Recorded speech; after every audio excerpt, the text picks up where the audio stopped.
you all know, Isaac is a valued new member of our club, and you might also know that this is his last meeting with us because of his job situation, that he'll be moving to a different club, maybe in the Port Orchard area, maybe in Bremerton. That hasn't all been determined yet.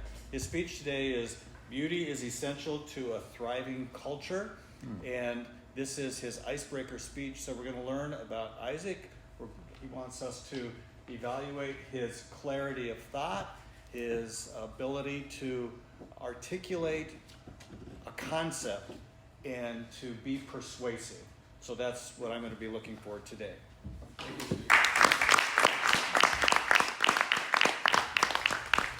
First of all, as I stated before, I love icebreakers, the first speech. Isaac is just dressed to the nines for this. This is beautiful. Thank you, brother. What you don't know probably about Isaac, he's a writer, musician, and a teacher. And he amazes me because he has initiated to go out and find the beauty and the value of America. Now here's the heavy for you. He's only 23. I know at 23 I wasn't taking any initiation for anything. I was just trying to survive.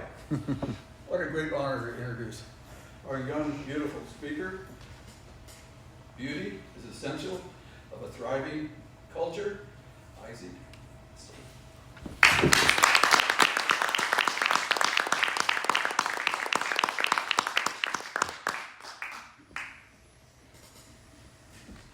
For our first thing, I want to call to mind a series of dramatic, profound events that have led you to the chair you're sitting in right now. Think of the innovation in our material goods, our societal innovation, thought innovation over millennia. Think of how men and women have taken up the responsibility to be faithful wives, husbands, and parents over and over and over again until you happen. And think of soldiers who have died overthrowing tyranny, fighting wars, so that we could do this on a Thursday morning to, at Toastmasters, hone the divine craft of articulated speech. This is a privilege we have. I want to call that to mind. And I think thinking about this will spur the question, why did these people do that? What motivated them to give everything for us, the future generations, whom they wouldn't even ever know? Why would they do that? I think if we looked at what they thought, what they wrote and passed on to us in their writing, we can see that beauty is a core value that they hold to. So we have to understand what beauty is. What is beauty? Nowadays, we think of beauty as being in the eye of the beholder. That's actually a quote from a novel from the 1890s, I believe. I forget what it's called. But beauty is in the eye of the beholder is the modern stance on beauty. And this would seem to be true given if we lined up 100 people, had them all listen to the same piece of music, or viewed the same artwork, there would be a variety of different responses to that artwork, from boredom to varying degrees of pleasure to disgust. And so from that study, we could think, oh, well, the value of beauty must be determined according to individual responses. The problem with this is that it conflates beauty with pleasure.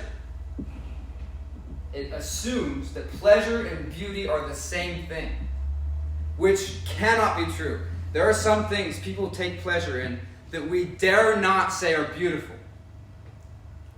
Sadism is the epitome of this. The sadistic villains of the past and of the present show that people can take pleasure in wicked things, terrible things we dare not say are beautiful. And if we looked at our own hearts, I think we would see that too.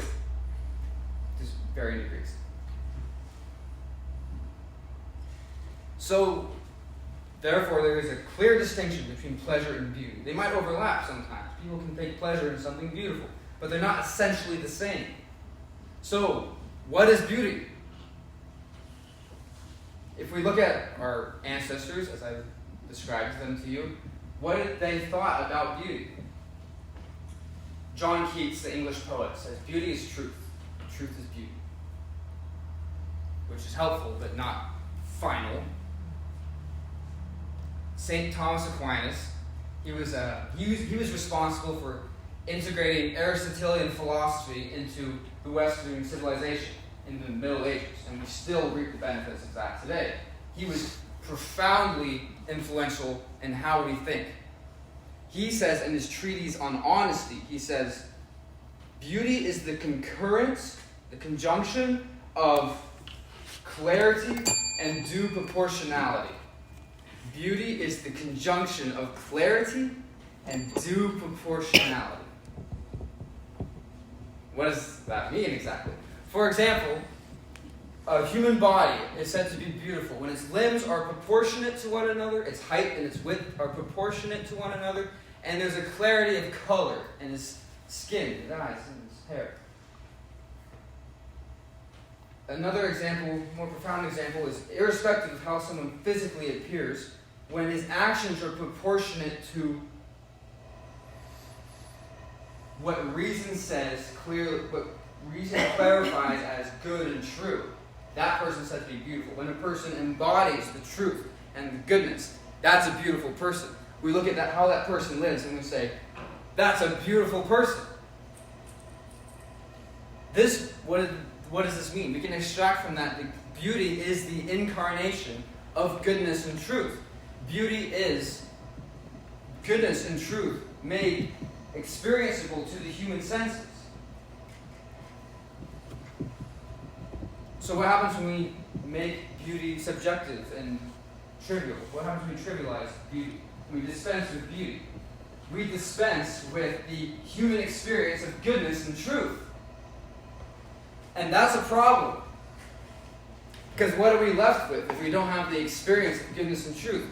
We have malaise, we have addiction, we have all kinds of neurosis, from anxiety and depression to obsessive compulsivity. Because we have no goodness, we have no truth, we have nothing. We have cheap pleasure. That's our highest good then. And that's no good solution.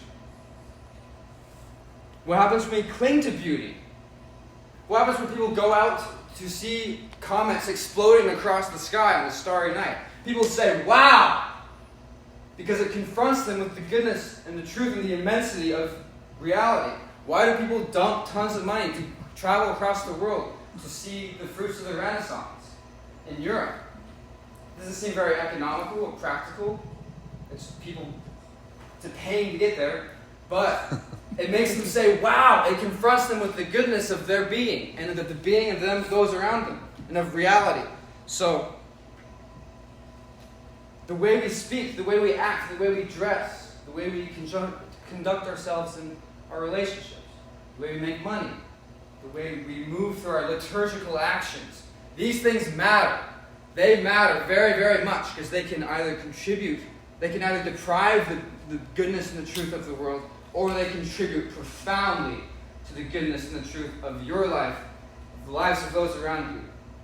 Beauty is essential to your thriving. It's essential to our thriving, my thriving. Beauty is essential to a thriving culture.